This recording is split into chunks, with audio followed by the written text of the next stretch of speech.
اور پاکستان نے راہداری منصوبے کے حوالے سے پاکستان پر بڑھتے ہوئے چینی قرضے کے الزامات کو مسترد کرتے ہوئے کہا ہے اس منصوبے کا پہلا مرحلہ 19 ارب ڈالر لاگت کے منصوبے کی تکمیل کے بعد اب دوسرے مرحلے میں داخل ہو گیا ہے۔ امریکی نشریاتی ادارے کی رپورٹ کے مطابق دونوں ملکوں کا کہنا ہے کہ چین کے عالمی سطح پر بیلٹ اینڈ روڈ وسیع تر منصوبے کے ایک حصے کے طور پر پاکستان میں انفراسٹرکچر ڈیولپمنٹ پروگرام کے ابتدائی اہداف حاصل کر لیے گئے ہیں۔ 5 برس قبل شروع کیے گئے 22 منصوبے مکمل کر لیے گئے ہیں، جن میں نئی سڑکوں کی تعمیر، بجلی پیدا کرنے والے پلانٹ اور گہرے پانیوں کی بندرگاہ گوادر کو فعال بنانا شامل ہے، جبکہ گوادر آئندہ برسوں میں تیل اور گیس کی ترسیل کے سلسلے میں دنیا بھر کی سب سے مصروف شپنگ لائن بن جائے گا۔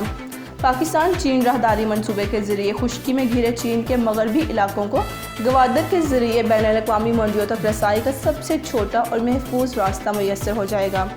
پاکستانی حکام نے دعویٰ کیا ہے کہ راہداری منصوبے پر ہونے والی سرمایہ کاری کے ذریعے ملک میں سڑکوں کا نیٹ ورک بہتر ہو گیا ہے اور برسوں سے جاری بجلی کی قلت کا مسئلہ بڑی حد تک دور ہو گیا ہے۔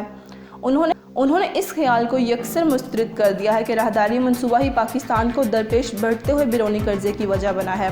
پاکستانی وزیر اعظم نے گزشتہ ہفتے گوادر کا دورہ کیا تھا، جہاں انہوں نے انفراسٹرکچر کے متعدد منصوبوں کا افتتاح کیا ہے، جن میں گوادر میں نئے بین الاقوامی ہوائی اڈے کی تعمیر بھی شامل ہے، جس سے راہداری منصوبے کے دوسرے مرحلے کا آغاز ہو گیا ہے۔